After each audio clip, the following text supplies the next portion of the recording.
Daktari William Samoei Ruto, all protocols observed.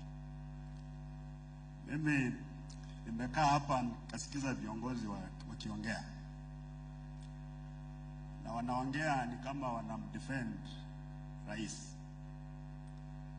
Na kwa muda mrefu katika taifa hili mjadala umekuwa about the leaders. The leaders, nani alipata nini, nani hakupata lile, nani anataka kupata hili. Alafu tuna lose focus. Tafadhali kwa hamu hii ya Rais William Ruto, wacha tusongee mambo ya viongozi tena. Mambo ya uchaguzi ilikwisha, IBC kadeclare kiongozi, Supreme Court kadeclare kiongozi. Ni jambo gani lingine linaweza kufanyika ambalo linaondoa huyu rais kwa kiti? Bila tutapoteza muda na mnaenda kuongea. Rais ako kwa kiti by right, alipewa kura na Wakenya. He doesn't have to apologize to anybody or seek forgiveness for everyone. Rais, ile jambo ningependa tu kuomba ni kwamba wakati viongozi tuna focus sisi kwetu na kujenga manyumba, alafu unaweka perimeter wall. Hiyo perimeter wall unafungia nani kule nje? Ni wale wananchi wa kawaida sana. Ukisikia kule Samburu watu wanakufa, they are real people, they are real persons. Ukisikia kule Marsabit watu wanakufa, they are real persons. Ukisikia wananchi wanalia kwamba wako na shida ya umaskini, they are real persons. They are not just statistics. Mimi nakuomba kwa sababu wewe uliranwa the hustler movement, ile mwananchi wa kawaida. Wakati unajenga uchumi, maana tumekusikia huko na mbinu ya kujenga uchumi. Huyo uchumi kikua, tafadhali let it grow for everybody. It's grow just for the elite, the few elites. Let it grow for everybody. Wananchi wetu watoe kule chini kule mashinani pia wainuke. Jambo la pili ambalo ningependa tu kukuzia, ningependa mniwe kidogo ni kwamba hii mambo ya usalama ya hapa Rift Valley. Mimi nilikuwa RC hapa. Na nilipambana na mambo ya usalama hapa kabisa. Kuna mambo rais ambaye hutawahi kuambiwa. Jambo la kwanza ni kwamba wakati mimi nilikuwa RC for 3 years na nimeona PS Raymond yako hapa, hakuna hata ndururu, and I mean 1 cent, ambayo nilipewa kupambana na wahalifu. Not 1 shilling. Jambo la pili, hao maafisa wetu ambao naona wanapigwa marisasi na kukufa, hakuna hata mmoja anapewa allowance. Ile mshahara ambayo ile officer anapata hapo kule Kapedo, yule mshahara ambaye askari amesimama Bangata kwa traffic anapata.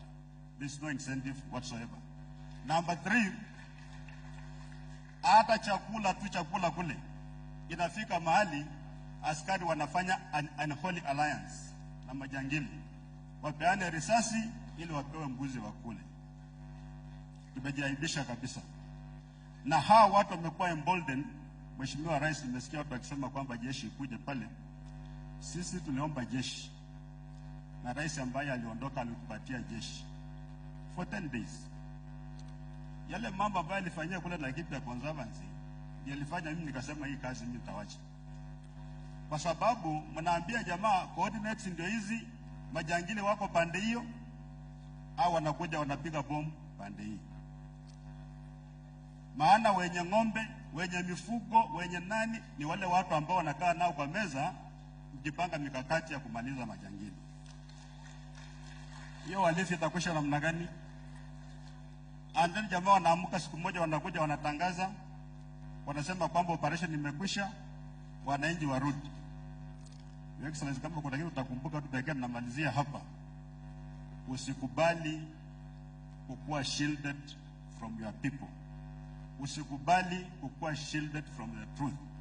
Maana kama kiongozi kuna uwezekano watu wakuonyeshe tu kile kitu ambaye wewe unataka kuona peke yake. Ukikuja hapa unakuwekea carpet, unakuja hapa, unakaa hapa, unatoka umeweka gari pale unapanda, na kumbe hapa nyuma watu wameuawa. Huwezi kuona hiyo. Please, don't lose touch with the common mwananchi.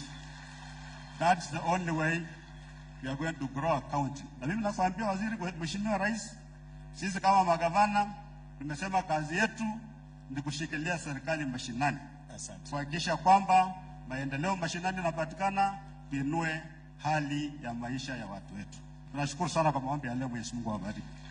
Your Excellency, sisi kama magavana wa the Greater Rift Valley tuko na agenda katika kaunti zetu. Tunajua uko na agenda katika mkoa huu, tunaomba nafasi tukae chini tuweze kusawazisha hizo agenda ili tuweze kuendeleza kazi ya maendeleo kwenda mbele. Asanteni sana na Mungu awabariki. Asante sana, tupigie magavana wa Rift Valley makofi.